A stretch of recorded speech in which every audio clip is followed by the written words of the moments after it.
What's up, Mets fans? Welcome back to the channel. I hope you all are having a great start to your day. I know I am, because we are in for multiple videos on the channel today at the time of recording this. Various topics, of course, as I'll be watching the doubleheader for the Mets as they face off against the Nationals. And just as I got home, literally as soon as I parked last night after being in attendance for yesterday's 8-7 Mets victory over the Nationals, I see here from SNY that the Mets have reportedly signed veteran outfielder and Josh Reddick to a minor league deal. So that's all I'll be breaking down in today's video, everything there is to know about this signing, what it means for the Mets, what potential impact, if anything, the veteran outfielder and Josh Reddick can have on this club down the stretch, and so much more. So as always, guys, make sure you stay all the way till the end of the video. Find all the details on all my thoughts on Reddick and his potential impact on the Mets going forward. If you guys end up enjoying this kind of Mets content and you want to see more great Mets content like this, please make sure to smash that like and subscribe button, sharing this video with your friends, put on the notification bell, all those great things. Thank you so much for the countless support, guys. Now let's jump right into today's video.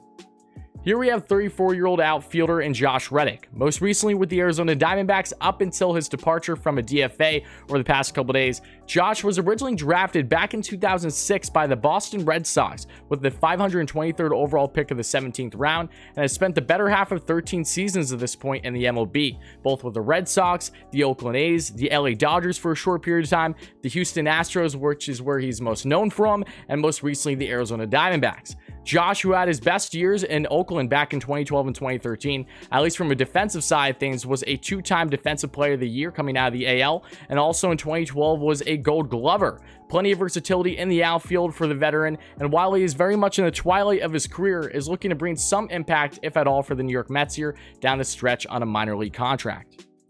All right, Mets fans, so in case you're still wondering who exactly is Josh Reddick, maybe this will jog your memory. Remember spring training of 2019 when a man got absolutely drilled, clothesline it looked like, going down first against Pete Alonso? Yes, that was Josh Reddick during his time with the Houston Astros, so we can all have a fun chuckle about that. But no less, Josh Reddick, it's kind of you love him or hate him type thing. He's most notorious during his run with the Houston Astros, in which he was a significant part of their run in 2017 and winning the World Series, and has had plenty of playoff experience, and has even went the lengths of even trolling people online on Twitter, among other things, about the whole scandal as well. So Josh Reddick, a lot of people have turned on him because of the cheating scandal. Same thing with the rest of the Houston Astros, but he's a New York Met now. It's something that I'm going to leave in the past, because all I want him is to succeed with any actual opportunities he has with the Mets club this year, because again, he has also played 11 games in AAA for Arizona this year, which he has batted over 300 and has looked perfectly fine. But in the bigs this year, he hasn't had too much experience this year, at least in years past, obviously. Just around 54 games he has had at this point with the Diamondbacks, and was DFA'd because they're a team, obviously, that's a bottom feeder, just want younger people currently in their lineup. There really wasn't room for Josh going forward. So Reddick gets a chance to try to compete for a playoff spot with the Mets down the stretch, and given any opportunity that could come his way, there are plenty of positives here, even if they aren't significant, and here's why. The obvious one is, first, you get Josh Reddick, who has plenty of playoff experience.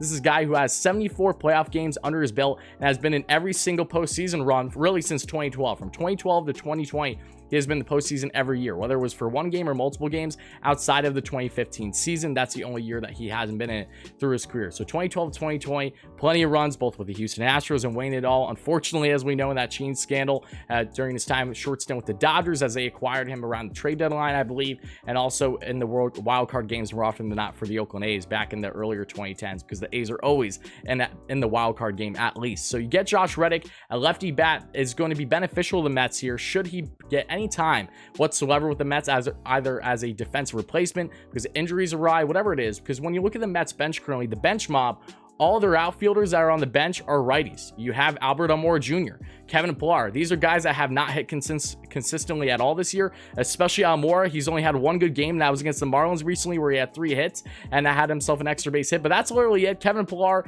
has had some bright spots for the Mets at time this year, has some pop in his bat, but he's batting right around 150 in the month of August. Has not looked great for a while now, and is batting only 220 and right around a 660 OPS against righties this year, versus Josh Reddick, with just over 100 plate appearances against righties, is batting just under 300 and has an over 750 OPS. So the numbers are definitely favoring a guy like Josh Reddick against righties. He just cannot hit against a lefty this year to save his life, and he probably hasn't been for a little bit now. So that is not ideal matchup, lefty on lefty, but a righty pinch hit situation Makes plenty of sense for Josh Reddick at certain times this season down the stretch. So don't be surprised if he starts this time down the stretch here with Syracuse in AAA and then is called up sooner than later. Maybe he'll start with the club. Only the future will tell. But no less, you get a guy like Josh Reddick, plenty of playoff experience. There's absolutely zero risk. It's only upside here. And of course, he had his best moment of the season against the Mets, in which he had a walk-off when the Mets were in Arizona a couple months ago. It's still frustrating me to this day. That was such a controversial game when we know that went like right around the line. But